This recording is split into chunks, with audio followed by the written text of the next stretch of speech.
Good afternoon, everyone, from Venice.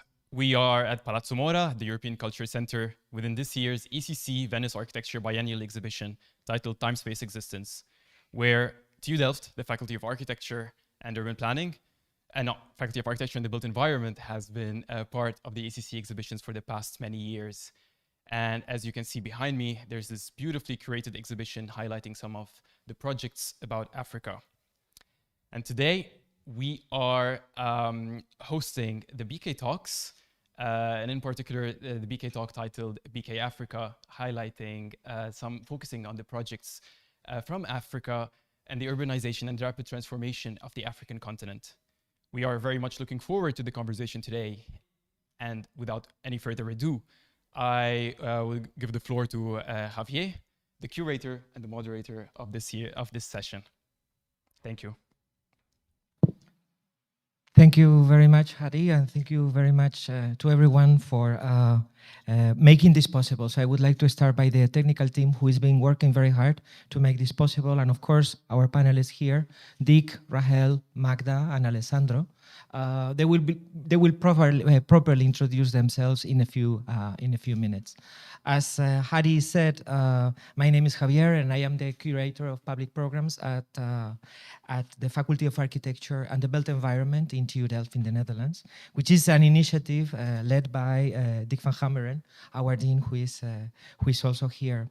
I would like to start presenting the exhibition that we have brought in this occasion to the Palazzo Mora in Venice during the celebration of the Venice Biennale, 18th Venice Biennale. So our exhibition is called BK Africa, a laboratory of the future with a question mark, and it talks about Leslie Loco's statement, Leslie Loco being the curator of the edition of the Biennale this year, about why she did the exhibition, or what is it that she sought for the Biennale. No? I actually remember very well what she wrote in one of her first statements. She wrote something like, there is one place in which all these questions of equity, resources, race, hope, and fear converge and coalesce: Africa. At the anthropological level, we are all African, and what happens in Africa happens to us all. So this was a very inspiring statement for me, who have always been fascinating to a certain extent in Africa for several reasons, but maybe I will start with this little biographical note. I was born in Spain, and I grew up in this place, which is the Strait of Gibraltar, where you could have the chance of, on a clear morning, watching at the other side of the strait. For 14 kilometers from where I was, which is the green tip in the front of the picture, I could see Africa on a daily basis, which for me was a very enriching experience, no, of looking at the other side and trying to understand with the years what happens on the other side of, we call in Spanish, el estrecho, the strait, you know, which is there's a whole mythology about the Strait of Gibraltar I grew up with. Anyway, I pursued later my investigations and research in Africa, together with colleagues from the University of Pennsylvania. And finally, Leslie Loco organizes this exhibition, and I was more than happy to be given the chance by the faculty to do this exhibition on what is it that the Faculty of Architecture and the Built Environment has been doing recently about, for, with Africa. Talking about Africa is probably something very ambitious, something it's for me very difficult to define what Africa is. I would stick for the time being to a geographical question for the moment, if I may say. Nevertheless, it's important to say that population in Africa is growing enormously, and that by 2100, 40% of the population of the planet will be living on the African continent. No? And we, as designers and urbanists, are obviously, or should obviously be interested and concerned on how to give home to so many newcomers to this planet. No? This is a little bit what we have been trying to look at with the exhibition here. Let's not forget either the size of Africa. No, sometimes I think we forget how big, diverse, and enormous it is. So it's very difficult for me to say much about it. Which I know. I always say that I know a lot about urban speculation, in Africa, but not so much about Africa itself. So this image here tries to illustrate how big the continent is, no, and how difficult it is to just grasp it. I always say when we were starting this exhibition that maybe it's too ambitious to do an exhibition about which is called BK Europe. No, what do you mean? Do you mean Valencia or Gibraltar, or do you mean Minsk? So that's something that. It's important to put on the table as a sort of a disclaimer, no, in the first place. Anyway, I will quickly run through the material and the projects that we have gathered for this exhibition.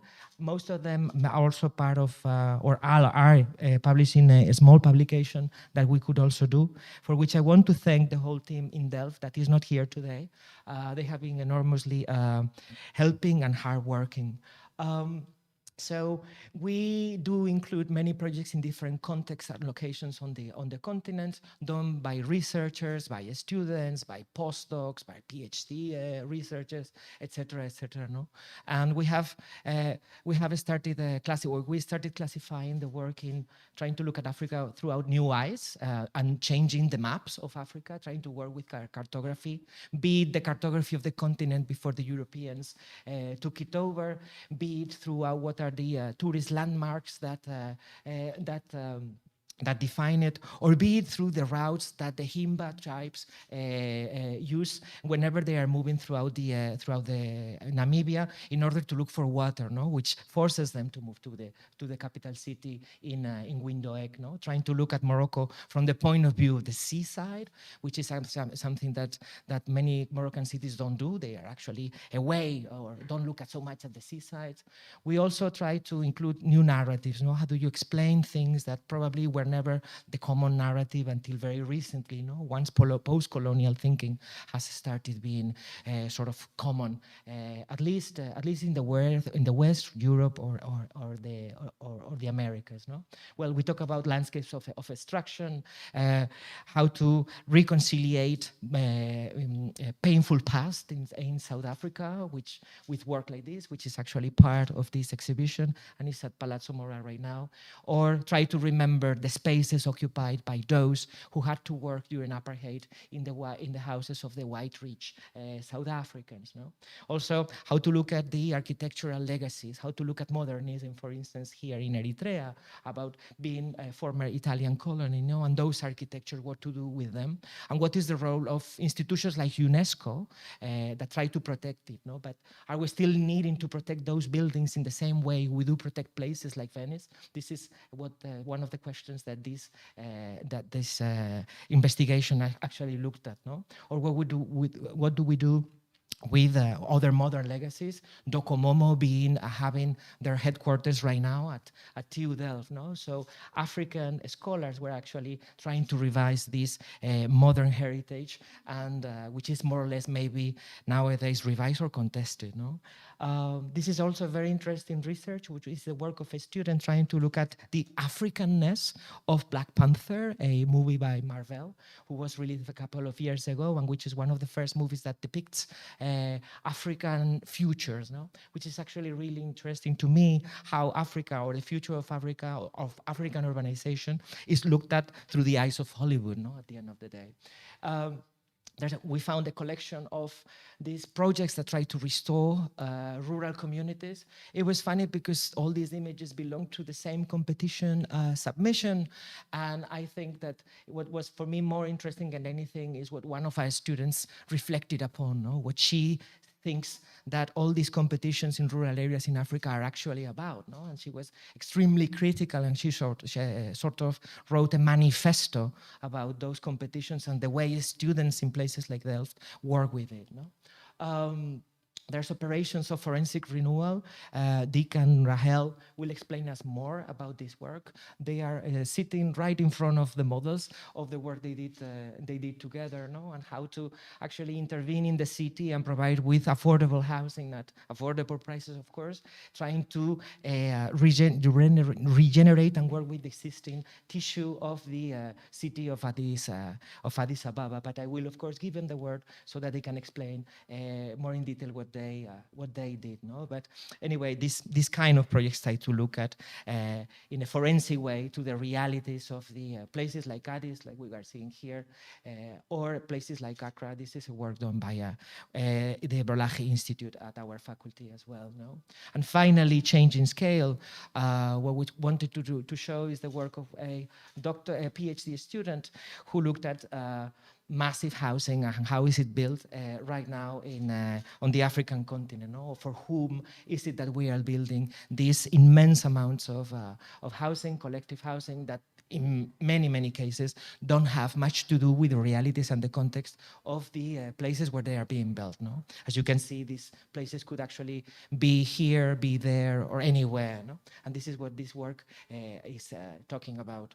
Other ways opposite to that, other ways of building new towns and building new cities in a different way that have to do much better with the existing context and existing architecture, and also trying to include participatory processes which are not that probably developed in certain places on the African continent, and how to start strategies of gaming, no? In order to build a city from a very different way that doesn't have anything to do with most of the huge neighborhoods that are being built all around the African continent, no? This is a planning also for Kenya. And finally, I would like to end with the role of the landscape architecture department, who also sent us some material about using landscape as infrastructure in moments or in the moment of the climate emergency, no? And how to use landscape in order to help mitigate the effects of the climate calamity. So this is all in all what we try to show first in our faculty. This is images from the faculty, so where we had a lot more space than here. That's why the material is not explained. But in this book we had to select, and we decided to bring the models, no, because some of them are actually made on purpose for that occasion. And then in any case, what we did was to redraw the map and put it this way. Many people have done this already. I was inspired by a Uruguayan author who put the map of Latin America upside down, which is a little bit we try to do with this exhibition, no? How to look at Africa, at least, or try to look at it from a different way. That's also the way I always saw Africa, because Africa was on top of my image whenever I would look at it from Gibraltar. So anyway, I'm going to now give the word to our panelists. In the first place, I would like to give the word to Dick van Gamberen. He's the Dean of the Faculty of Architecture at the Built Environment TU Delft, and probably the reason why, or the guilty person why we're here. So Dick, please go ahead. Thank you, Javier, and thank you very much and your whole team for organize again in a splendid way an event at the Biennale. Again, a very special Biennale with the focus on Africa. And I think we all agreed immediately that with so many projects going on in our faculty related to Africa, we should show some of that work here at Venice. And also thanks to the whole team of Palazzo Mora to enable us to do that. Well, you introduced me as the Dean of the faculty. In fact, I'm that now for 4 years, but I've been working at the faculty already for many years. And one of my main goals, ambitions, has always been there to bring practice, professional life, design and building, together with research and education. And one of the ways I and a team, I never do it by myself, of course, was to set up collaborations with partners, academic partners, researchers, students in the Global South to address issues of affordable housing. Because they're, of course, at this moment, huge in all parts of the world, in my part of the world, in Europe, but also in Africa. And yeah, the experience of working in Africa and collaborating with academic partners and professional partners, I think has been and still is for me one of the most wonderful things that happened in my life, my professional life. And we started doing that many years ago, but at the moment we are very busy with a research and design project funded by the Dutch Organization for Scientific Research, where we try with people with architects, with researchers in Addis Ababa to think of new alternative types for affordable housing.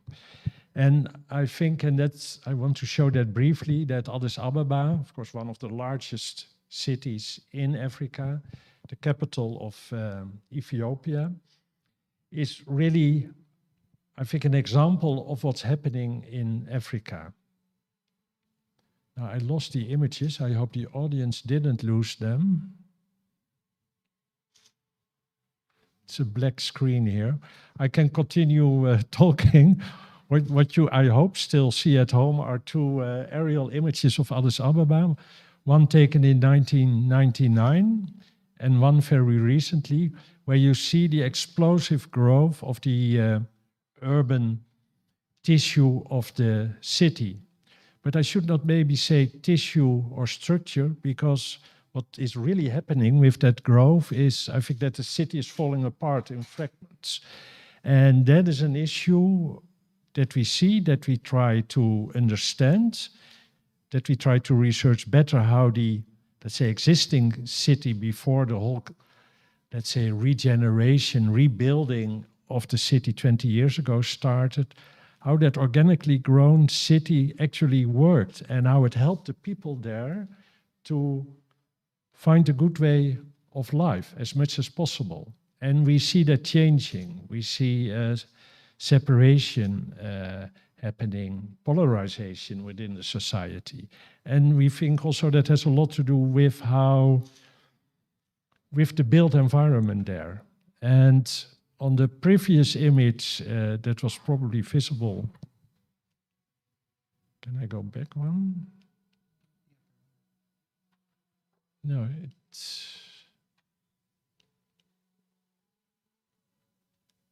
we have a bit of, it's probably me. It doesn't move anymore. Well, what you see here is a typical example of the housing that is now being built. More or less, there's one basic type that is used all over the city, both to rebuild existing parts of the city and to build new, very substantial suburbs and satellite towns around the city of Addis Ababa. It's all the same, and it focuses 100% on the production of housing, on the numbers, which is, of course, obviously an urgent demand, but it forgets that housing also has to make a city, an urban, a living environment. And of course, maybe it's easy to comment on that from our perspective in the West, but with our discussions with the architecture faculty, the EIBC and others, with Rahel, who's sitting next to me, but also with the municipality. I think there is really a consensus that we have to look for new models, and that's what we try to do in our research project, but also in the design project that is shown in the exhibition, in the model standing here behind Rahel and me. So I had some slides, but yeah, it's moving again. So what you saw on the slides, and I will go very fast, otherwise I talk too long. There was a slide showing how the center is changing in a skyscraper city, like in all exploding cities all over the world. We saw the housing, one type, spread out over the whole city. But the city is so large and also in a way sometimes resistant against these developments that this image, that was the overall image that I saw the first time I was in Addis Ababa 25 years ago, it is still there. And it's also still there that you see life as it used to be in the city, and also how that is appreciated by the people who live there. And it's not so much the physical thing, but it's also all the things you can't see. And that is what a number of researchers from Addis are now focusing on in a number of PhD projects at our faculty in Delft. And very briefly, the reason why I'm sitting here next to Rahel and why we started all these projects in Ethiopia is that we both were able to design and build a new building for the Dutch embassy in Addis. That really triggered the whole project that's now going on for 25 years. We've been working for many years with students on designing alternatives for housing in Addis Ababa. We made a publication on that. The work of the researchers who do very precise mapping, drawing, documenting of these existing older neighborhoods, not just the physical part, as I said, but also the invisible part, which is maybe even more interesting. And that is what actually completely disappears when the rebuilding, the restructuring starts. This is an image of one of these traditional neighborhoods. And we have been looking how these neighborhoods work on different scales, the street, the compound where people live together in a closed-off area, and the units itself. We made a beautiful model of that, or students, I must say, made a beautiful model of that. It's here in the exhibition, showing one of these compounds and its typical structure. We show in a model that basic type, the condominium building that is built now all over the city. And we show the alternative that we are developing now, starting from a unit that is very comparable with those condominium blocks in terms of use of material, space.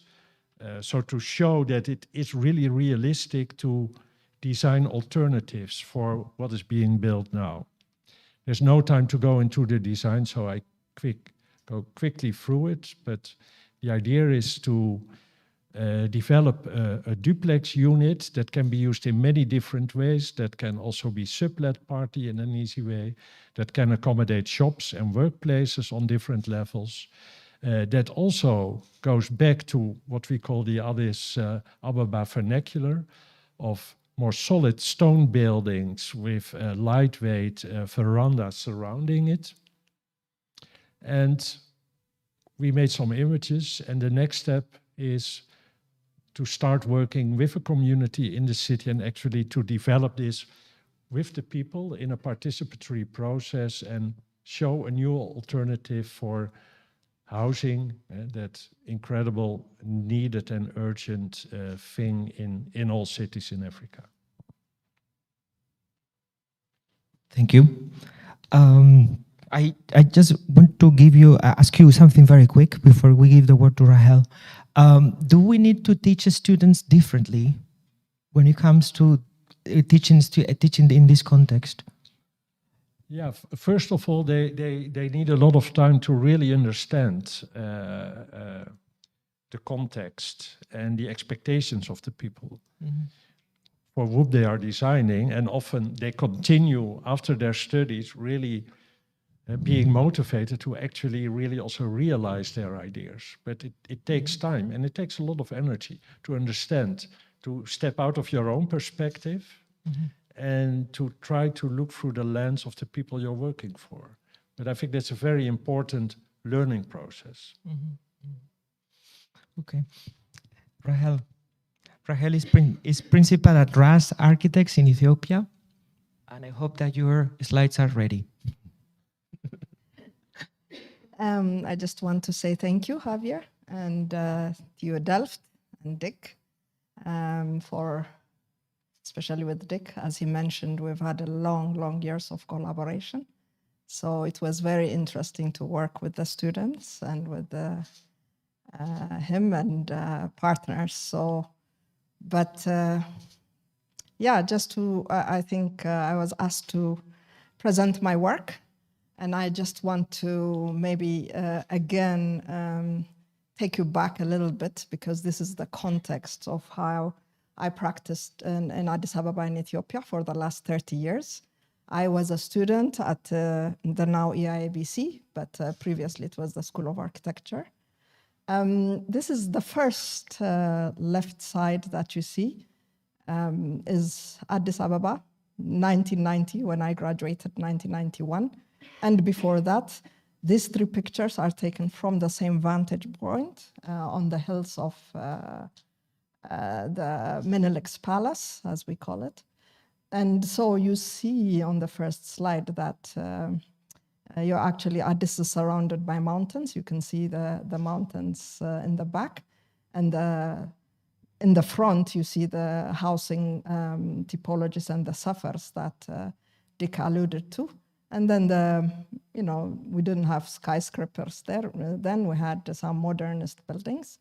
And then the second slide on the right is 5 years ago, when you see the very, very fast transformation of the city, which started 15 years ago. And now you see on the lower slide how it is now. From the same vantage point, you see Addis changing drastically and very fast. And so this rapid growth, you can see in these three slides that I kind of thought would be interesting, because visually you can see this is the inner city, and then this is the outskirts of the city, where, as Dick said, some of these houses that were demolished, the suffers, were then for housing, the government introduced the schemes of affordable housing. Few of them are in the city, but most of them are in the outskirts of the city. So the city is maybe three times more wider than it was before, and the population has doubled. And so you see these fabrics, this housing, about, I think, to date, about 240,000 units of these buildings have been built. So you can understand that there is a huge, I'm talking only about housing, but in my life as an architect in Ethiopia, there's housing, schools, hospitals, condominiums, like you saw, embassy buildings. So Addis is one of the fastest growing cities in sub-Saharan Africa. So these rapid urbanizations, if you see, this is one of my favorite vantage points. I grew up in Piazza during the Italian occupation. Before it used to be called Arada. We still call it Arada. And you see from this highest vantage point of the older typology buildings of Addis Ababa, the newly growing high rises in the center of the city. So it has been a very amazing years of practice, because as an architect on the ground, I've had a lot of opportunity. Myself and my colleagues in Ethiopia, we've had a lot of buildings. It has been, in a sense, a laboratory of how we build, also in consideration of this fast way of building, of designing, less research, challenges that we see in the built environment, the scale, the vast diversity in the scale of projects, under-equipped in context, in studies. You don't have time to study, to research, you just build because it's so fast. Lack of standards and good practice, and lack of professional ethics, low fees, and lack of skilled personnel. Standards and quality, we don't really have them. I mean, we have a few. So this fast growth for architects and practitioners has been an amazing opportunity, but mostly a challenge. So how did I carve my practice? How do I practice? Because this is a question that I've asked myself a lot of times. I feel that architecture is a great way of working in our community, how architecture we can use the skills of architecture through meaningful blending of our cultures, of our identity, and who we are, to make buildings that are functional, sometimes aesthetically correct, but mostly it has to be derived from the context. So as you saw, Addis Ababa is a very fast growing city. I'll show you what I mean by contextual design. It is also for me a way to reconnect back to our environment, to nature, because in Africa, I feel that is, we identify with the ground, we identify with nature, we identify with our environment. So the more higher we build, the more disconnected we are with nature, then it actually works against us. That's my personal belief. The third one is a way to impact and inspire people and communities. For me, this is a very important part of working as an architect because architecture actually impacts the people we work for. Very, because it's not a very, there's not a lot of maybe money for some people, but actually by careful design, you can change people's lives. But I want to show you when I say people and communities, not only for those who build, but in the process, through the process of design, how we interact, our interaction is very important. So for example, we design and build vernacular architecture with contemporary ideas. I really am very much for working with who we are. This is our identity. This is the way we live, but we can do it in a better way. We can inspire new ideas through contemporary thinking. And then when we design in the cities, for example, because we cannot be building, when we're asked to build 6 stories, 5 stories, embassies, schools, they want modern, contemporary ideas. How do you interact then? Again, very strictly, you have to, we try to work with our environment, with the context. If it is, for example, the left side is the housing project we did, very contemporary, but again, if you see the functionality, it has added connection points for people, interaction points, green roofs, and so on. We've done, for example, contemporary buildings where we use local materials very much. And also, for example, the right side, it's an embassy where it was supposed to be demolished because it's an old building, but we upgraded it. We did a lot of green ideas in this building. So it is to challenge ourselves in that regard. Then we design and build with nature and the environment. Again, even if these buildings are built in the city center where all these urban forms are coming, we make sure that we study how can it be sustainable, how can we have climate. The climate is amazing in Ethiopia, so how can we use buildings to respect the climate and vice versa, and design and build for nature. Why I say this is we can also not only include nature in our buildings, but let architecture be part of nature. So for example, in the left picture, this is a very a building that we built in the middle of this chaotic Addis Ababa, but we made sure that we have water features, landscapes, very much working with landscapes. And then the second part that I talked about is, and the third part is people. So in Ethiopia, we have a lot of young people. 60% of the population is below 30. So we have a lot. When I graduated, it was 23 architects graduating per year. Now we have hundreds of graduates from many universities. So what we do in RAS is to promote through collaborative training approach. We work very much with young architects. And then we do that also on the sites. On the sites, you have to be on the ground. So we work with contractors, with engineers, and with the people themselves a lot on the ground. And then again with the communities, because you inspire communities with how you work. So just quickly, and then the last one we have in our office at RAS Architects, I think it's the ethos of what RAS Architects is about people. But then we have this kind of social aspect of RAS Architects that is called Abran. Abran means together in Amharic. So we work through research. As you see in the left side, we're mapping heritage buildings with young people from universities, from high schools, and we learn and exchange knowledge through them. On the right side, as you see here, we collaborate with many universities all around the world, and we exchange knowledge. And then most of all, we have this empowerment that especially for young architects, female architects as well, we have a mentorship program, we have a discussion program that we believe that this is very essential, and through the work of architecture, we can uplift communities and vice versa. Thank you very much. Thank you, Rahel. That was really inspiring.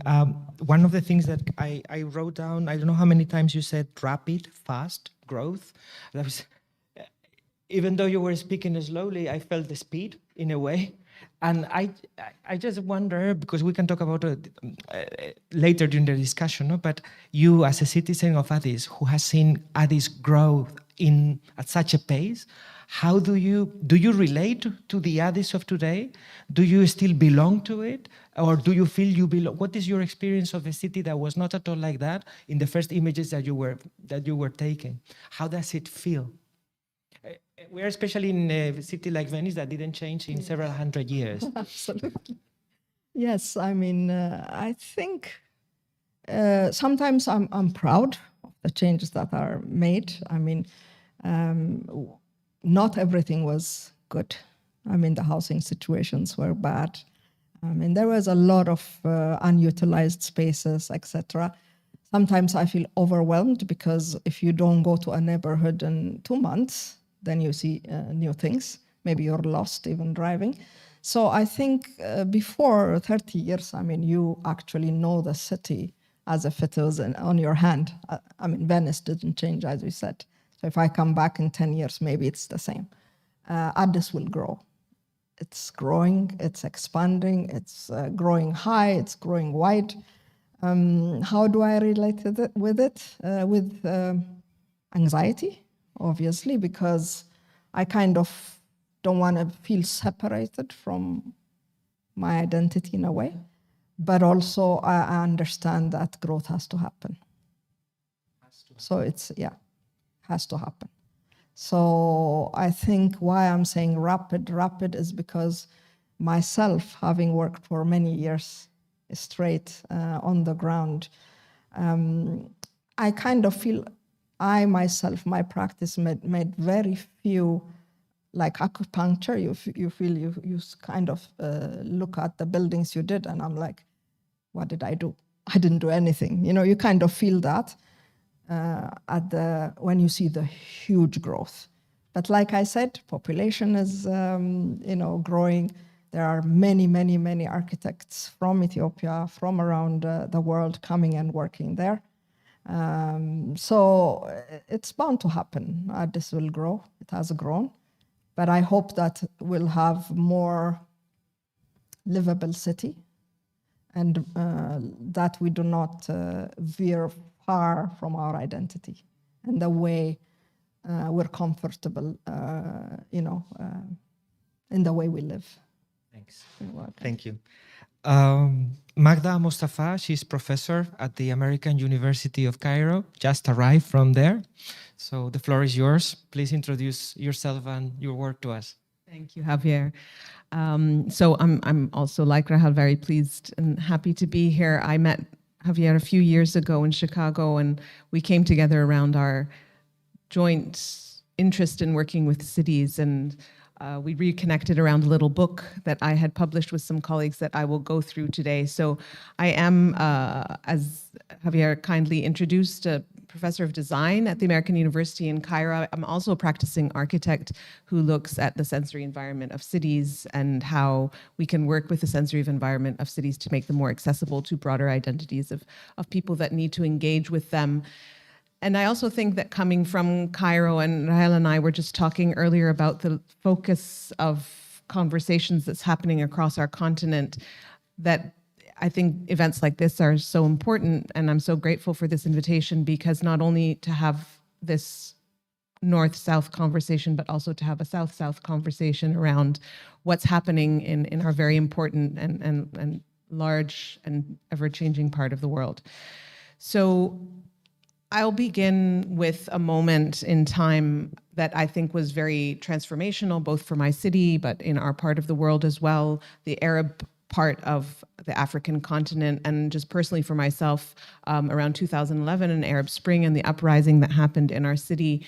It's interesting because our institution, the American University in Cairo, even in its name, we are at once an American institution, so part of our DNA is very much the Western North American philosophy around liberal arts and how we educate, but it's also in Cairo. So that juxtaposition of two things that might seem in complete opposition of one another is something we have to engage with and in and on a daily basis. And around the Arab Spring, the image to your left with the flag is actually taken from our campus, and the image to the right is in front of our main ceremonial hall, our event space.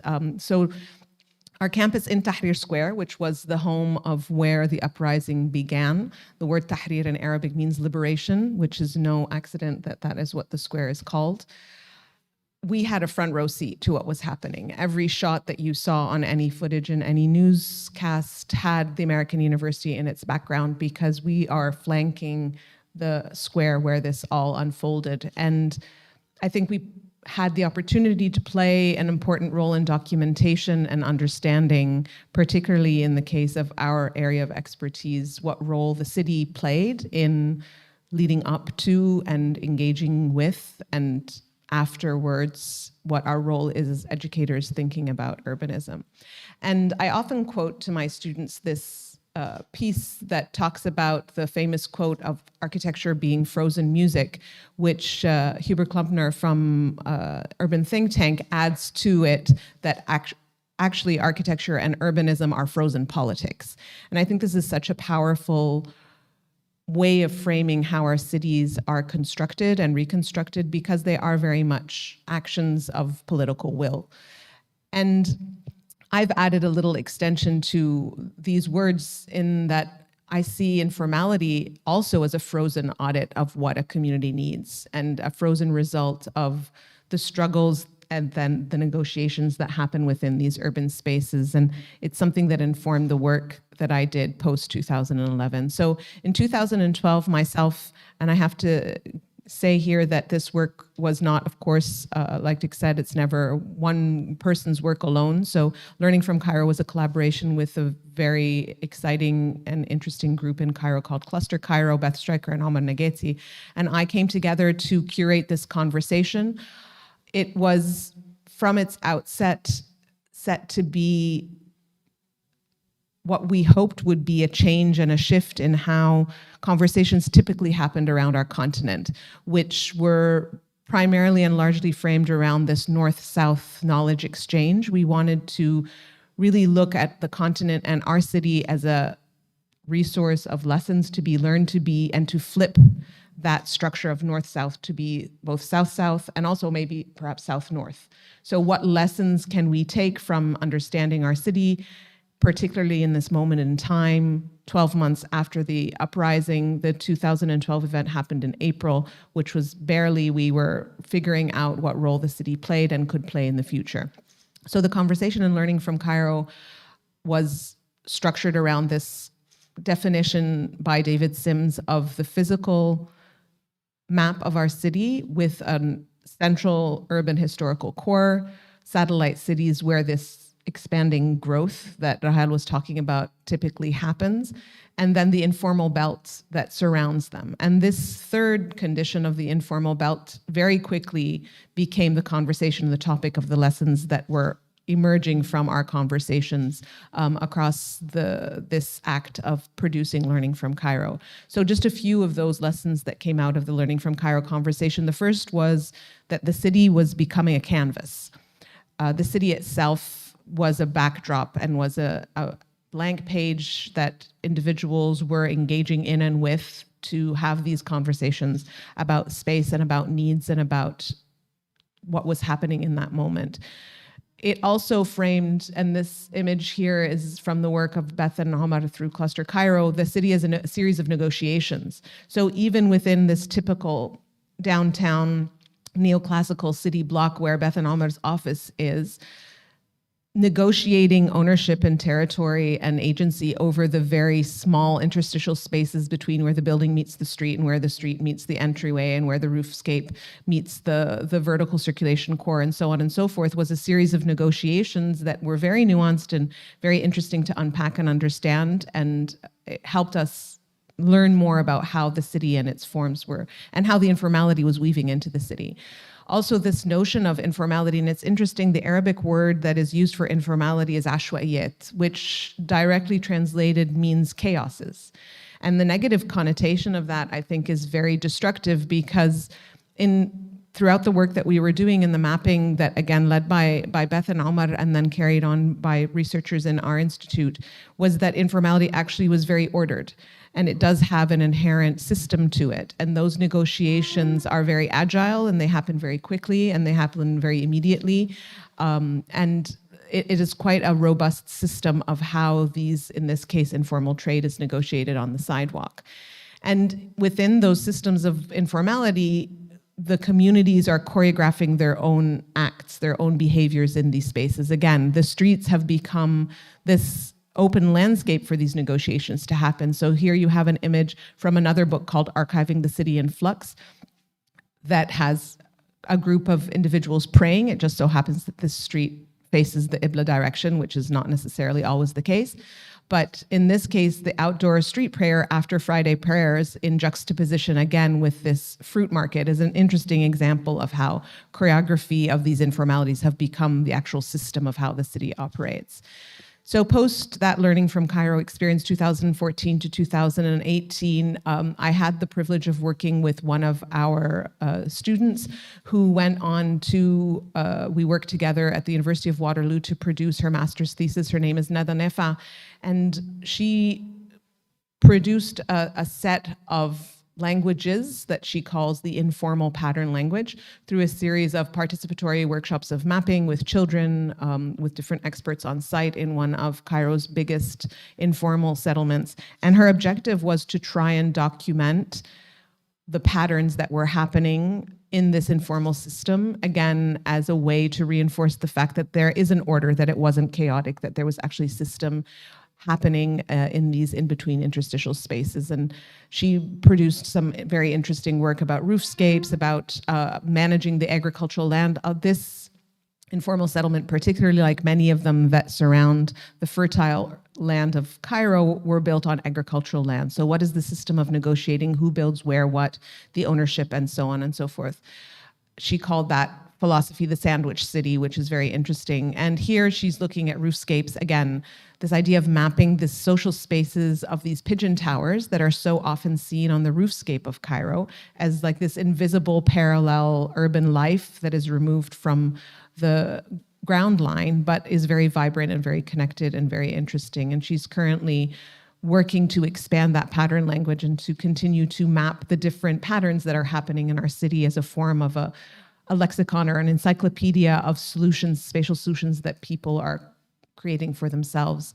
This other work also looked at one of those interstitial spaces, specifically at the sidewalks of the streets of Cairo. So this scholar, Sasabi Fahmi, I also had the privilege to work with in collaboration. This was part of a joint program with a German university. But in it, she was trying to capture the social capital that is embedded in the historical core of Cairo, in this case, the neighborhood of Heliopolis, where a lot of these negotiations were happening on the streetscape, but they weren't quite understood and they weren't quite valued. They were still seen as chaoses. But once we started and she started mapping them, decoding them, quantifying them, we were able to discover and uncover these underlying systems. And in 2015, working with other scholars from the Arab world, we came together around an event much like this that was curated by Amal Andraus, who was then the dean of Columbia's GSAP. She hosted a series of conversations around the Arab city and the Arab cities and how architecture and representation played a role there. And at that event and with those scholars, I was happy to be included and invited, and we were able to present our academic work that had emerged out of these series of lessons that we call the Juxtapolis pedagogy. So it's an educational academic response to our lessons from the city, and it's about understanding our cities as these series of juxtapositions, but rather than seeing them as chaoses colliding with one another, looking at the resource and the value and the asset of those juxtapositions and how we could moderate and negotiate in between them. And again, very different ideas emerged out of that practice. Architecture as a recycled space and how we can recycle space to create new architectures, architects as moderators and negotiators of space between issues of heritage and modernity and other notions. And then perhaps most recently, I worked with another series of colleagues curated by the Royal Institute of British Architects to produce what we were asked to produce, which was an informal city manifesto. And the first thing we did in that conversation was talking about language and trying to figure out how we could better define and describe and change these negative connotations around the informal city. And we were looking at some questions. So what is informality? Is it about operation, occupation, or ownership? Is it about a deed, who owns the land? Or is it about who sits on the land? Or is it about who decides what happens on the land or on the site? Is it about geometry, form being the opposite of inform? Is it about planning and predetermination? But then we get to the problem of who are planners? Are communities not planners? Do you have to have a planning degree to be a planner and be able to determine? And so on and so forth, different questions, particularly around statistical realities. So our city right now, the number of residents who live in these informal settlements are around the neighborhood of 60+% of our population. So if more than 60% of the population lives in a certain urban condition, how can you be calling that the minority or the exception? It has now become the statistical majority. And with our students, we were trying to find new words. The kinetic city was inspired by a talk that was given by Rahul Malhotra as part of that series. But other words like the spontaneous city, the self-organized city, the handmade city, the new formal. So we were working to try and find new words to talk about this condition that didn't have those negative connotations. And out of it, these 5 manifesto points, thinking of urbanism as a non-binary, it's not one or the other. There is something in between the formal and informal that is actually very interesting to understand. This idea of challenging otherness, not to look at the informal or as the other, but to embrace it as something that can be learned from. This notion of permanence and temporality. Could something remain intentionally incomplete always and constantly be changing? And why do we see that necessarily as a negative? And then also redefining the role that the architect plays. And I think this is something that students really engage with very much. They are excited by this idea that they can be negotiators or advocates. And then finally, thinking of urbanism as a spectrum, looking at our margins, trying to think of this porosity between this very harsh divide of formal, informal. And I leave it with this place that we are at now, right now in this work that I'm doing around the sensory city and the sensory decolonization of our cities and the sensory environment. I think is interesting to see how that can play a role in the different access that we have to spaces from the different identities of those spaces, particularly in how that then fits into this very, very layered notion that our city is at once a very historical place of thousands of years old, a desert landscape that surrounds the city, an informal belt of our city, and a central historical core. So how do we move forward from there, learning from those lessons? Thank you very much, Magda. I'm very inspired to see that you start talking about Tahrir Square, etc., etc. One of the things, and you know way better than I do, is that one of the consequences of the Arab Spring is urbanization, is the decision to build New Cairo, no? Which doesn't have anything to do with everything that you have been talking to us about. So I wonder, what is your take, or how do you feel about it? No, because all the news that we receive from Cairo is an urbanistic response to what happened in Tahrir Square. And I think, again, in the spirit of being the non-binary, I don't think it has to be either one or the other.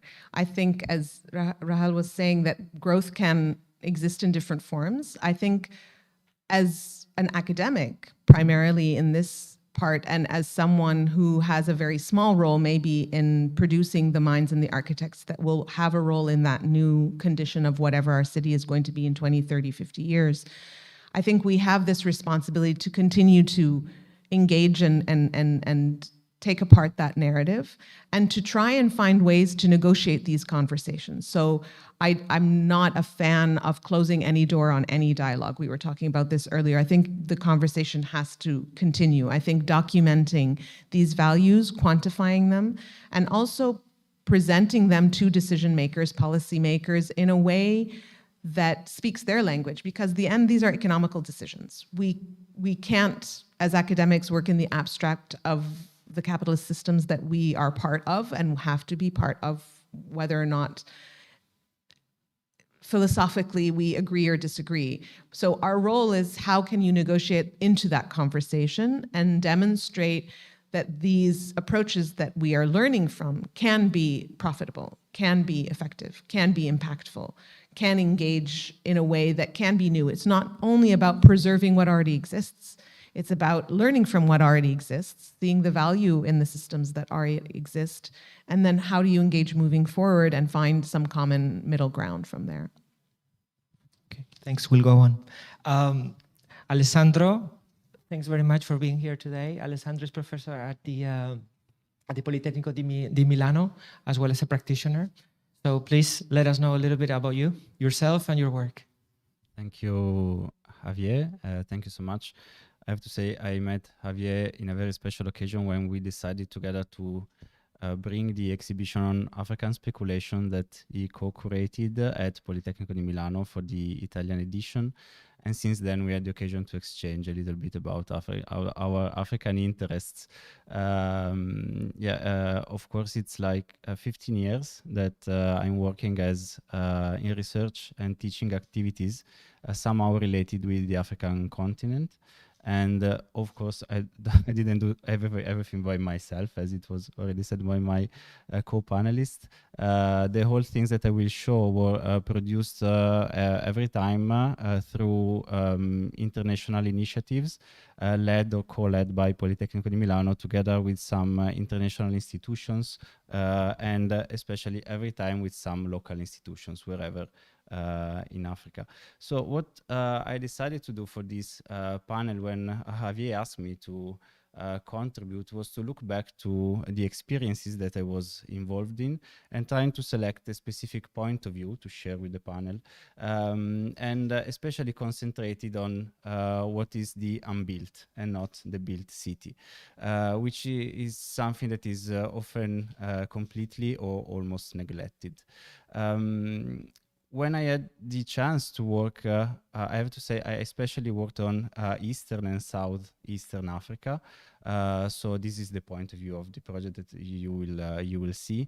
And whenever I got in touch with these realities, and especially with local authorities, I had to struggle, because I always faced with the persistence of an attitude that was related to rational, comprehensive Anglo-Saxon planning models. And this meant that every time the main concept on the table were land use and specialized infrastructure. And two things that are very unsuitable for places with rapid urbanization, scarce resources, fragile governance, whatever we have already said also in the panel. And so I spent my entire efforts, specifically from my point of view, were in trying to give an idea and depict a reality in a different way, through maps, cartographies, and urban design scenarios that were pointing out the attention on the quality of space and not on boundaries, borders, and legal problems. So much more about the relation between people and landscape, and not people and land in a legal sense. But what comes out when you start to work through this lens is that very often landscape is treated in this way. So urbanization is happening at any cost. And landscape is paying a higher cost in this, despite the fact that it's one of the most powerful tools, and it's one of the specificity on of African urbanization, especially of middle cities. The persistence and the existence of very high quality landscapes that are still inside the cities, very close to the cities, and that can become a very important resource, also in terms of multifunctional infrastructure that is already there, is providing water, is helping to produce food, is mitigating the climate, is helping in answering to the climate challenges. You can see through these pictures how, in example, also Dar es Salaam, which is a several million people inhabited metropolis, is still carved by seasonal streams and green armatures, green infrastructure that can provide this kind of services.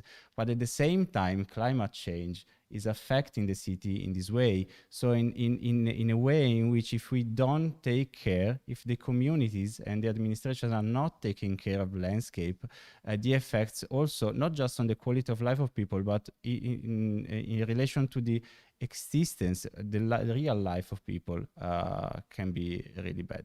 And we studied it at whole scales, in Maputo in a very general scale, in Zanzibar again, trying to find the relation between the regional systems of landscapes and the local and small-scale life of people, because things are really interconnected in interscalar way. And so this is the perspective that we try to bring on the table every time.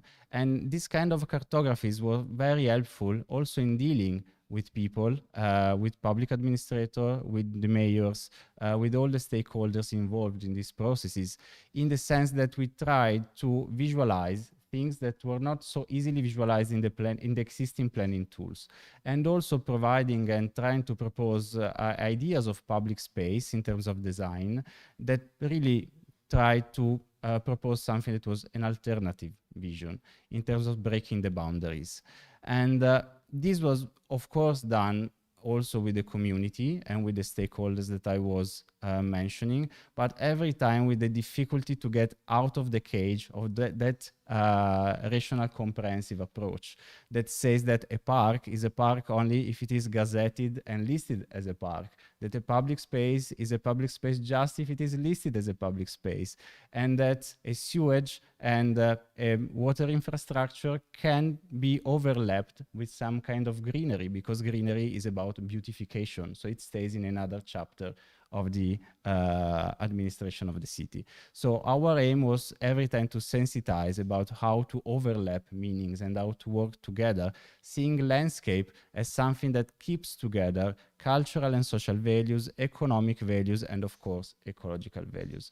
And we started to discuss about an idea of right to landscape, because this is something that is very powerful and very important, especially in, I say it again, in small and intermediate towns that are still growing and have the chance to prevent the complete disruption of the resources that are in the field, in the context. So also trying to find a different balance between what is urban and what is wilderness. That is something that is really discussed in the European context. In example, we are trying to build wilderness back in the cities. This is really a hot topic nowadays in Europe, while in Africa, wilderness is already there.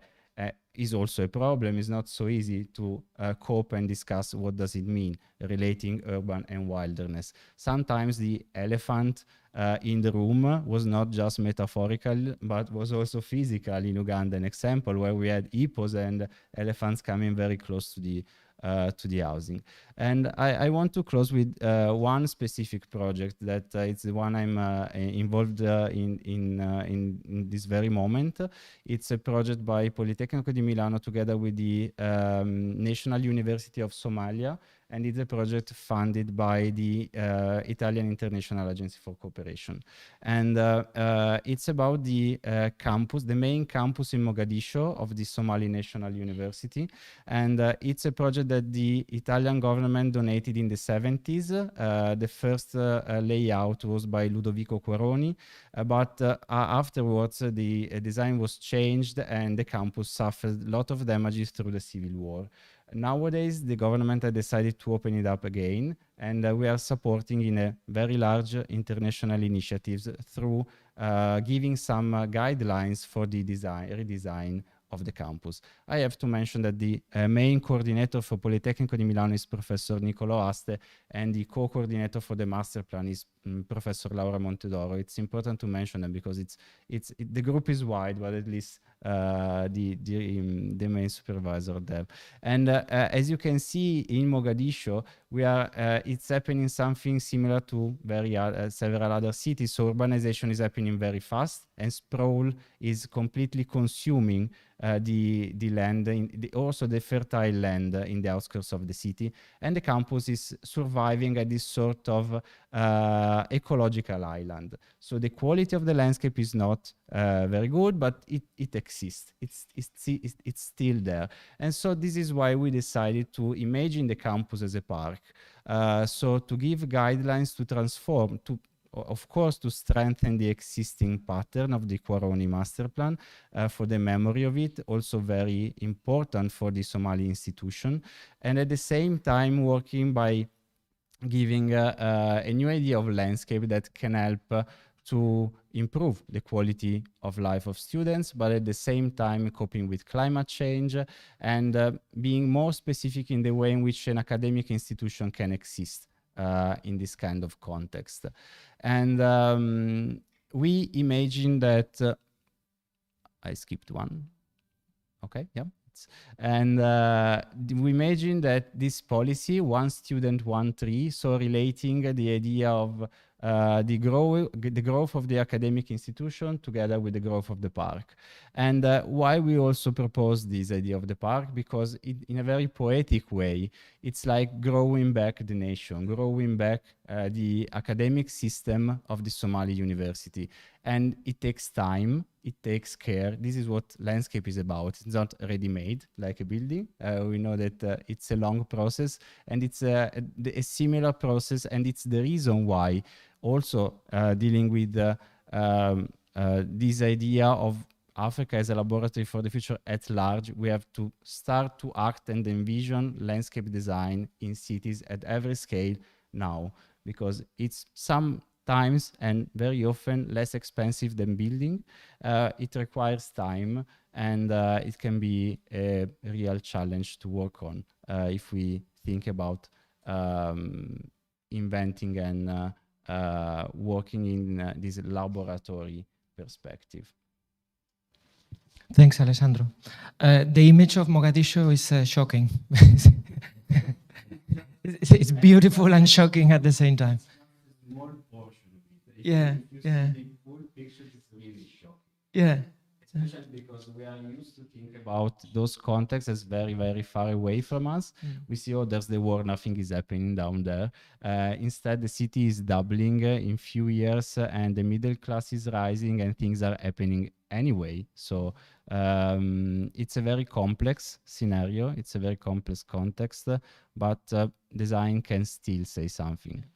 Do you think, and then we can start a conversation now, and start with you after what you just said.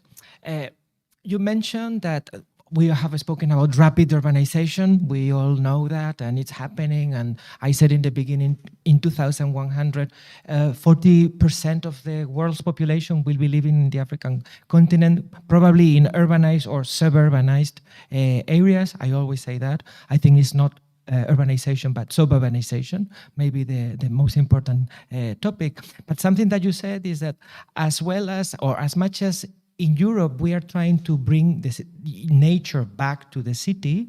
I don't know if I understood correctly, but do you imply that urbanization processes in the African continent are still passing by the rejection of nature like other places did before? It's not really, I think, about the rejection, because part of the reason of this sprawling pattern in some cities is related to the fact that people want to keep a strict relation with land. So the pattern are always low density building patterns. But it's more related to the fact that the landscape is not often considered as an asset. It's just considered as something that can be changed, neglected, used, dismissed. And while the work of sensitization that I really think is important is about this need to preserve it. There are some ecological assets inside the city that us as Europeans, we neglected, destroyed, and now we are trying to keep them back.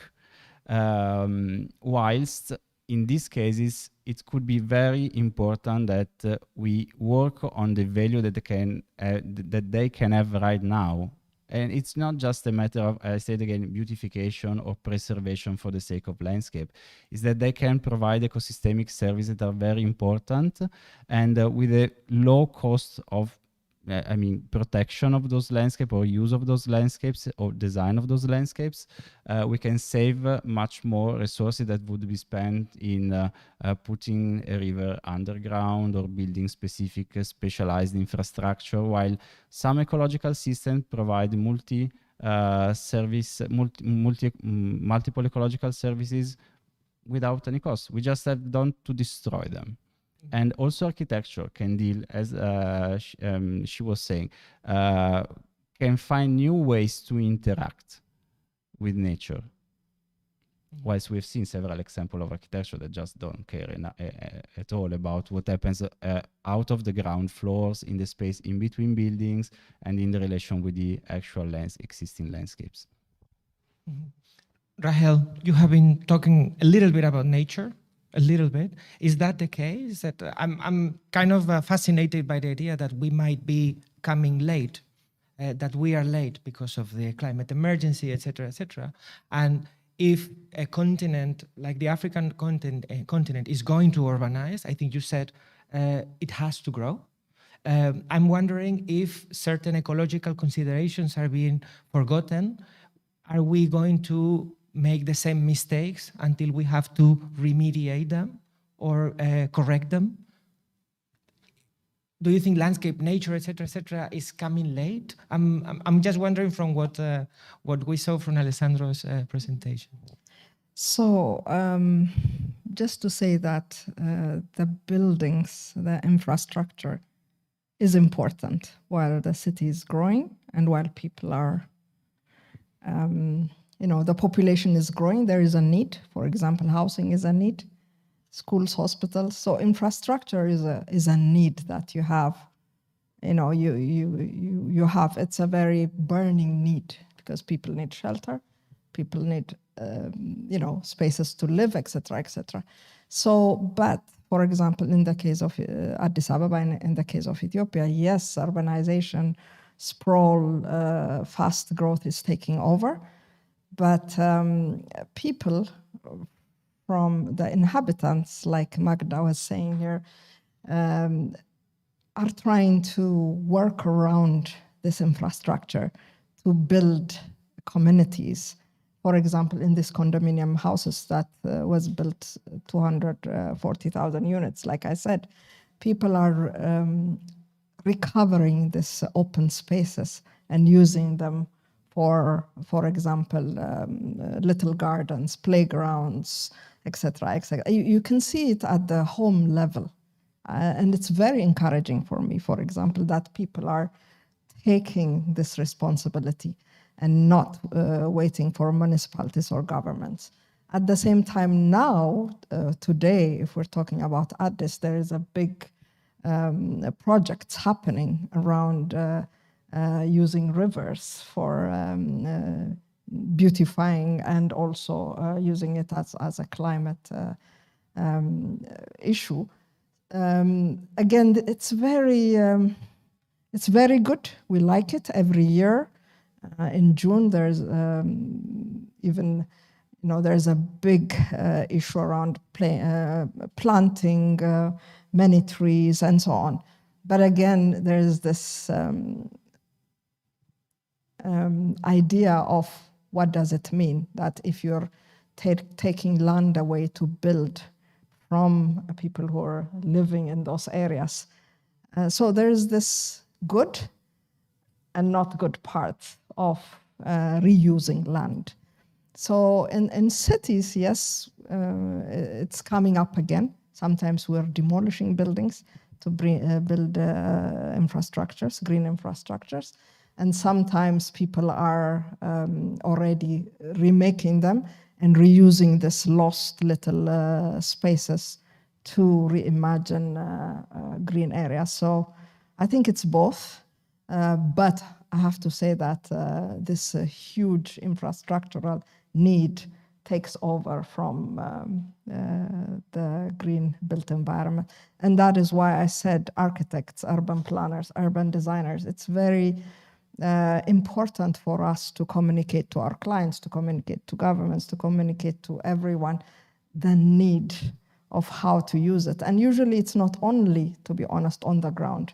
It could be vertical, it could be on roof levels like we were talking about, but always insisting that nature is the most important element for the good of society. So I kind of feel that where you were in Europe, I don't know, hundreds of years back when you were building, and now we're trying to go towards there, and you are coming back and having this conversations. So it's good, but it takes time for people to actually. For me, I feel like we have to take it in, we have to understand it, really, that it's part of our everyday life and it's useful for us as individuals. Dick, you want to say? Yeah, I think this is a very important and interesting subject, the role of nature in development of the city. But I was thinking, Rahel and I, and with others, we discussed that many times in others, because I think you see two things. So in some of these old neighborhoods, the severs, where people live in quite miserable conditions, but you see that on the small scale, they really care about bringing in nature, but more, let's say, in the cultivated way, small pot plants, larger ones, and they immediately, of course, make the environment much nicer. In fact, our students always think it's fantastic because they see that, but they don't see what's behind it. But let's say nature or wild nature is really something different. And you mentioned the rivers. In others, there are there's a whole beautiful organic pattern of rivers flowing through the city, but they have been turned in the backside of the city, and you see that, of course, in many places. But that's also because nature, wild nature, I think here in the West, we conquered that. It's not a threat anymore. But it's also a threat, wilderness, animals, other things, and we also should not forget that. That there's also not only put our perspective on how you deal and what you think of nature, and what you see in the beautiful countryside of Ethiopia, that always, let's say, in every settlement, the first thing that happens is a big fence to protect yourself from nature, not to bring nature in. And that happens also in the city, because with the migration from the countryside to the city, people the first thing they do is fence off, even if with these condominium projects, where there's nothing done on the outside space, people come together, the first thing they do is fencing it off, not bringing in nature. But I think it's changing, the perspective is changing. There's a beautiful project in Addis of making these rivers again like an attractive place where people want to go to, instead of that they build a big fence not to be confronted with it.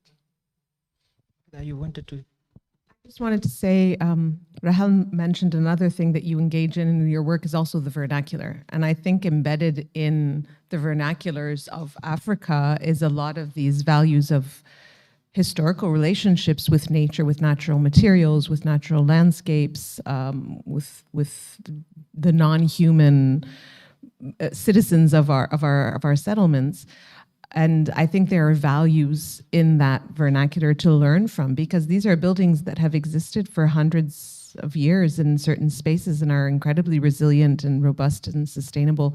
I remember a few years ago, we had a guest speaker from Europe, I won't mention names, but who was presenting a very high-tech sustainable solution about 000 construction and showing an example of this is the world's first true 000 building. And one of my students raised his hand and 000 is, sorry, I didn't know what it was anyway at the time. It's a 100% recyclable, zero carbon footprint. So it's a very sustainable way of building. But from a Western technological sense, with very sophisticated building systems to manage heat and thermal exchange and so on and so forth. And he was presenting it quite rightly from his definition of a sustainable solution, but presenting it as the world's first truly sustainable 000 building. And one of our students raised their hands and said, we've been building here down the road in our city 000 fully sustainable earth architecture that goes back into the earth when it rains and can be built and rebuilt continuously and has no carbon footprint because it was built from what is around us. And just around the corner here at Palazzo Mora, there's a showcase of an example of that from our continent. There's work by Hassan Fathi, who looked at, again, the role earth and building with what you find beneath your feet with the communities that you are within is an incredibly sustainable way that Africa has been doing for centuries.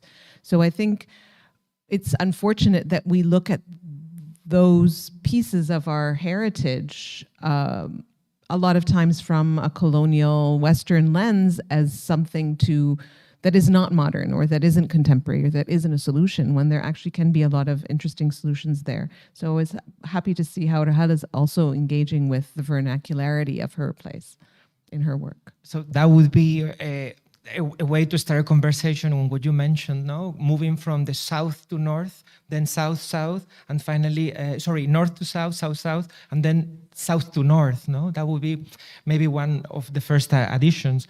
What do you think would also be lessons to be learned from the south? I'm asking you all. You just mentioned one, which I think it was with a very good example about the 000. Another thing is this idea of this agility of individuals and their responses and the immediacy of it to their environments. And it's usually out of necessity. It's not out of anything more romantic than that. It is about responding to what you need on the ground in the most immediate and inexpensive way possible. But out of that very urgent necessity is a lot of agility and speed that these things happen and can be unraveled and then built up again. This idea of pop-up. Why do we call a pop-up market, but we call it an informal market or a chaos in Africa? If it happens in New York, it's a pop-up, but if it happens, it's cool. But if it happens in Addis, it's an informality or it's illegal or it's chaos.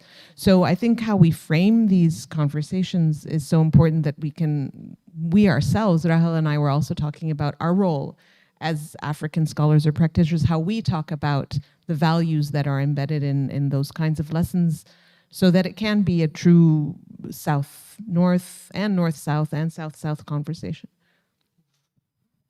Now that raises, of course, the question, do we learn things about that on this Biennale?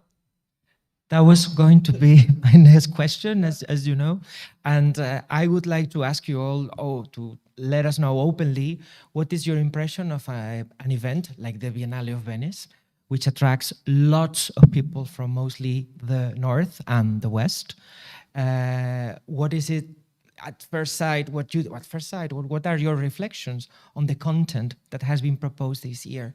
I could start by saying, no, and maybe you can pass me the clicker.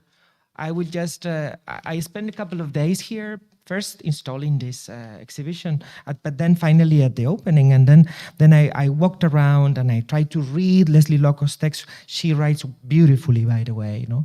But then, am I going the right direction? No. Yeah. Yes.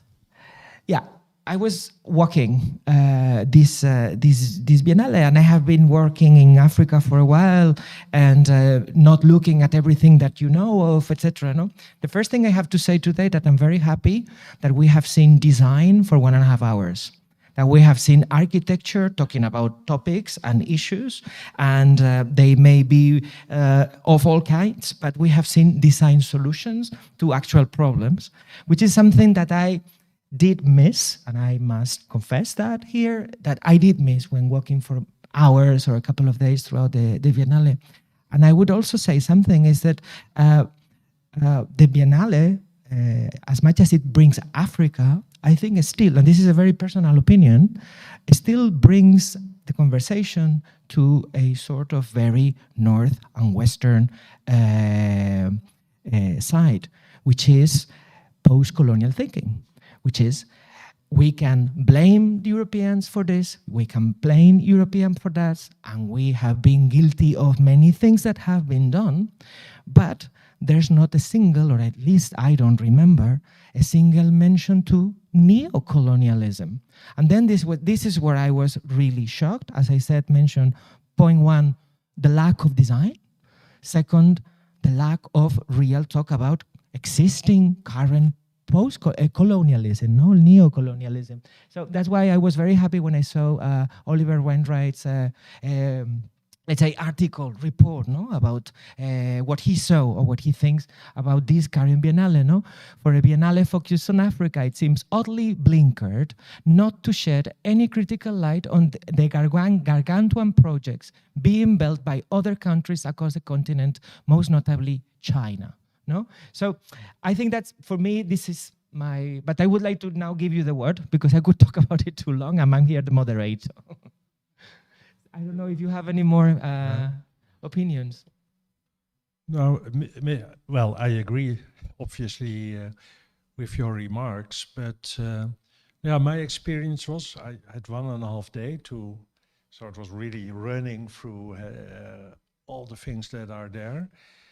But I had very, let's say, different impressions. So I started in the main pavilion in the Giardini, and I thought that was really challenging. It was filled by 16 African architects, and I felt an outsider, and I thought that's probably the intention, that's good, because so many people, if here, that's of course a question you already raised, must have felt an outsider. It was always a party of European and North American architects. And this was really different, and I found that quite strong. But then if you started walking around in the Giardini, I thought the national pavilions quite disappointing. I thought maybe it's because there was a lapse of 1 year because of COVID that some pavilions thought it was the Art Biennale and not the Architecture Biennale. It was really not about architecture.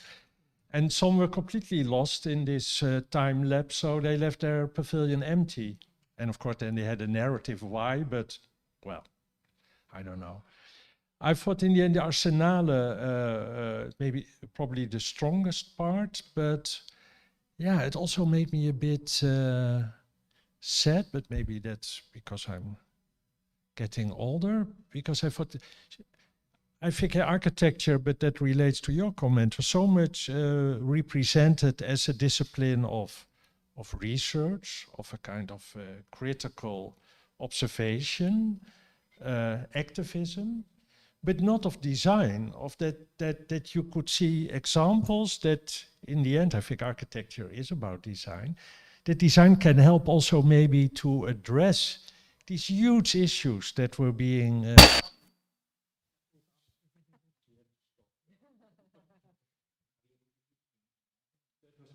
Sorry? Yeah, okay. No, I think that's what I wanted to say. So then I think, are we not marginalizing our profession? Something was really left out. And I think really the positive thing, if we don't look positive and that we can contribute something to the future, then we're really lost. So we missed what Rahel is doing. And maybe, you know, of course, you said it, working in very difficult conditions, that's obvious. Making dirty hands. It's not always, you know, something that the traditional Western architectural magazines would publish. There are a few of them in Africa. They were all there, but the rest was not there. I thought that was really, yeah, I didn't expect that. So that was super disappointing in the end. I mean, I think it's interesting that you pointed out your discomfort in some of those spaces, and I think that's very important. And I know, or I assume, I would guess that it was quite intentional, because I think there's a saying that it's the uncomfortable conversations that are worth having. Because if it was a comfortable conversation that we all agreed with, and we walked in and we all left happy and pleased and in consensus with what was being displayed, I don't think we would be having we wouldn't move forward. We'd stay at that point. So that discomfort, I think, is absolutely important.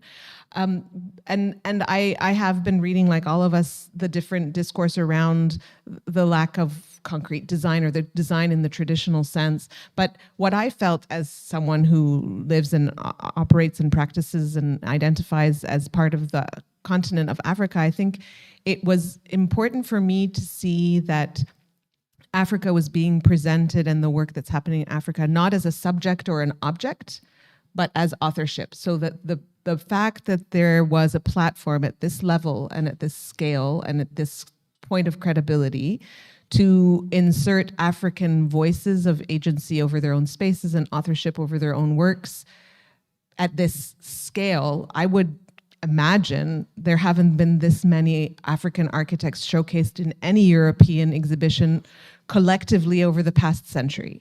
So that in and of itself, you can critique the content, and I know there's a lot of critique around the content. As someone who's primarily academic, I really believe in the role research can play in informing design decisions.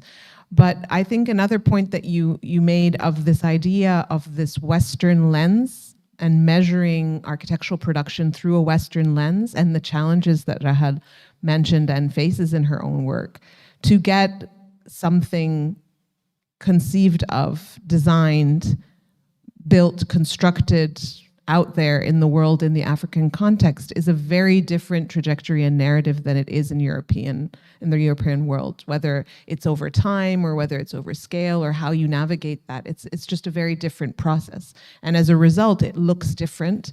It takes different time, and its scale is very different. And Wainwright talks about the external capitalistic economical constructs that then exists within, but we ourselves on the African continent also don't value African authorship.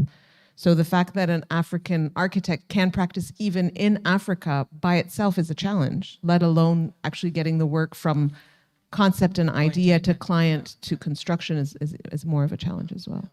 I think that you have a very, very important point, which maybe I was not seeing. You know, I think that's extremely relevant. But Rahel wants to say something. Yeah. Following exactly what Magda said. For example, this when we're doing this work with Dick and students and PhD students, I mean, it took years since 2019. I have to say, I mean, I was amazed because we talked about this as a pilot project. And so Ras and Makano were going to team up to do, obviously, it's at this point, it's pro bono. I mean, we're not going to pay for it and so on at that time. But I was challenging myself, like I said, through Abran, we do a lot of work like this. I mean, concepts, researches, so that primarily to keep the young people busy, to educate them, but also to produce these works. So for me, it was amazing that if this was done in Ethiopia with my firm at RAS, would not be coming here, would not have this exhibition, would not have this beautiful model. It will be something that you'll find inside the computers, and that's the reality. We do a lot of projects in Africa. I mean, by Ethiopians, by Africans, a lot of projects. But they don't come out. They're not visible. They're not out there because of many restrictions, economy, funds. Like I said, in Ethiopia, we're the lowest paid architects. I mean, we don't get paid. So you don't spend money for, even printing. It's a lot of cost. So the reality is that. So for me, if you ask me, how can I come to the Venice Biennale to show my work? Number one, I would feel, maybe I'm not out there with the Biennale levels. That's what I would think, because we never discuss. I mean, it's never discussed at the international scale, maybe. My work is important in my community. I know it because I give my all. So it's all this interrelation. So when I saw the Biennale, for me, I was like fascinated in another way that architects, who I know very well in Africa, are showing maybe not exactly the projects they did, because I know most of them have done amazing projects, but the reinterpretation of how, through videos, dialogues, I was fascinated. I was like, oh my God, if I could only show my ideas, not even the actual built ones, but ideas like this. But I don't have the money. I don't have, there's so many restrictions, and I'm not the only one. Hundreds and thousands of architects, young, amazing ideas if you come and work in the continent. But the issue is, always, it's economical. So I think for me, it was, yes, I didn't maybe find the usual architecture things. It was my first Biennale, for example. To say, and people were like, young people were texting me and saying, you're representing us. And I felt so sad, in the context that I have worked 30 years. It's my first Biennale. Coming and seeing. So for me, it was an adventure. It was so much learning. And it was for me meeting people and, expanding my knowledge and saying, next time we're going to have a Biennale, something in the South where we show, where we teach the North or each other. First of all, each other. Thank you. Alessandro? Yeah, I think that all this has to do a lot with probably a reflection about the format of the event and the meaning of the event itself, because the relevance that Biennale has at the international level, the role that they want to have, that Biennale wants to have at the international level, has increased the context, has increased the area of influence, in this case including Africa. Because I remember few examples of African countries participating before.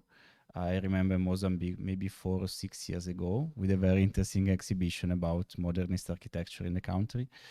But for the first time, it's like, let's open also to this continent. And maybe the format as it is not so suitable to be so open at the global level, in the way in which it gets content, in the way in which it vehiculates content to the outside. Also because it comes from the discussion before among us, it's difficult to get to Venice. And Rel was saying it very well. It's a visa issue, it's cost issues. There are cost issues. So how Biennale relates with the world, if it wants to stay global, it's an issue.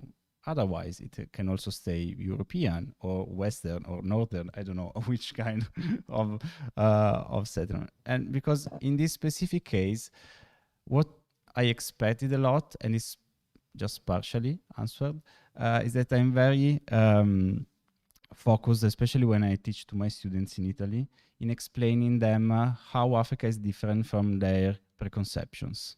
Because they really don't know what's happening. They don't know that it seems when you start to speak with students, especially students that want to work in the international cooperation environment, they just see this sort of dedication to a continent with problems, just problems.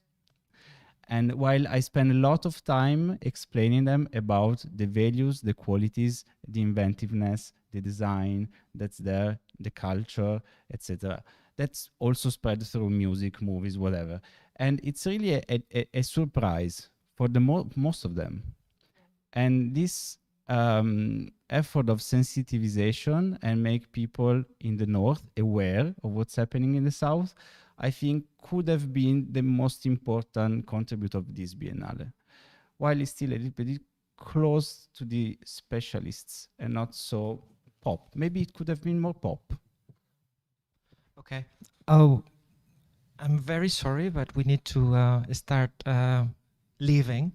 Um, I will just finish with some of further reflections on what I experienced at this Biennale, because I felt personally very touched because of my Gibraltarian past and, and my studies of speculations. But I'm going to show you what I think also Oli mentions, no, is that the fact that where does the money go when it comes to Africa, and what is being built and planned in Africa at a much larger proportion than all these amazing architects that are with us, no?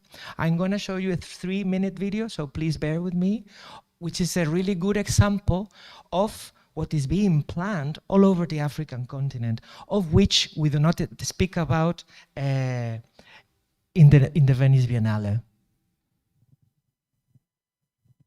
The answer is Al-Nur City, the city of light.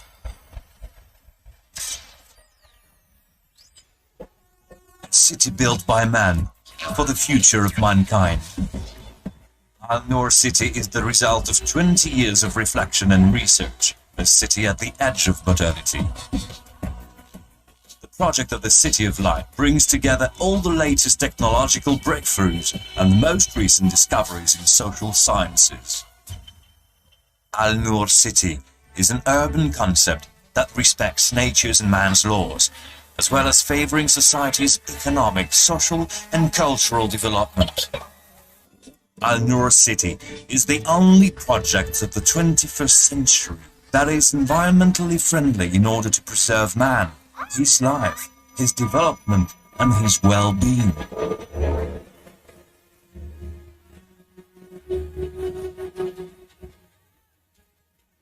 The principles of Al-Nur City are simple: self-sufficiency, balance between activity centers, routes of communication open to the outside world, comfort and security for its inhabitants, self-sufficiency in energy and waste recycling, industrial, business and educational centers, development synergies, environmentally friendly, spaces and zones for natural preserves, tax-free, internal communication channels, state-of-the-art computing technology, employment generating, scientific research institutes, minimal emissions of glasshouse effect gases. A dream? Yes, but becoming a reality.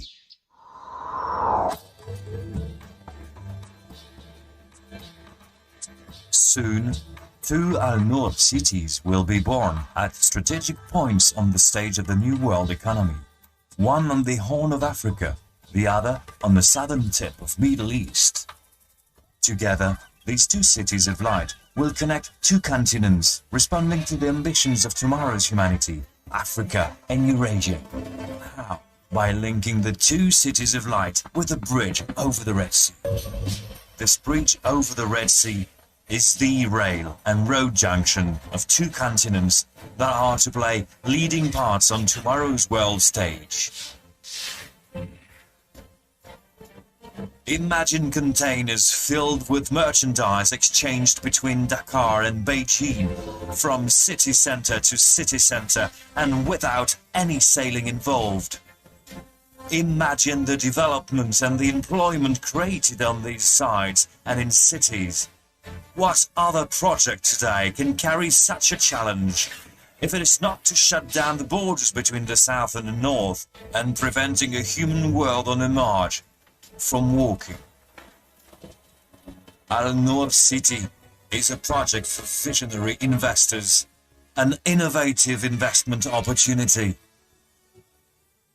Al-Nur City is the 21st century's flagship project, a project that carries with it hope for all humanity, a dream destined to be shared. The dream of seeing the future of man bathed in light.